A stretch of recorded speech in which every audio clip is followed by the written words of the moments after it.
When going back to when you were writing the book, Yeah. did you feel a lot of pressure? Did you feel like because it was so different from the usual narratives of African stories, did you feel like you wouldn't get a lot of people to read it? Like, did you feel? No. If I felt, I didn't feel any pressure at all. One, because your story is your story. You know what I'm saying? Like I felt.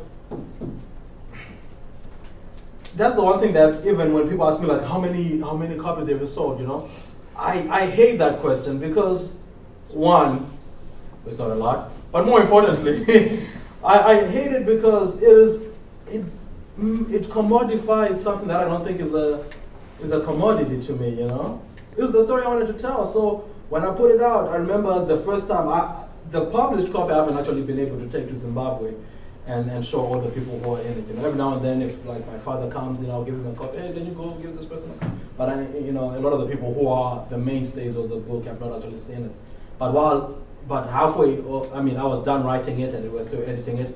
I got to go back to Zimbabwe for when I was doing my research, and I said, just gave them like portions of it. There was one friend who features prominently in the Tar, if you've read it, the guy named Tar. And I say some things about even his parents, in that book, and I'd asked him at the time, I'm going to tell some stories like this, but I didn't know what they would look like when he actually read them, And he is in tears just laughing at different parts of it, right?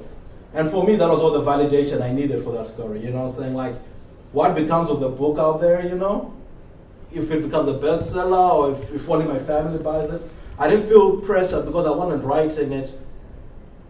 Maybe when I said it was going to be a different book, if it resonates, I think those conversations started to come more as we were editing it and, publishing it and things like that. But as far as telling the story, I was going to tell the story regardless, So I didn't really feel pressure. If the only pressure I would have felt is how are these people I'm talking about going to take it, How am I telling the story of Nangamvura, which as far as I'm concerned has never been told before, right? How are people going to take it? So that was only really the pressure that I felt.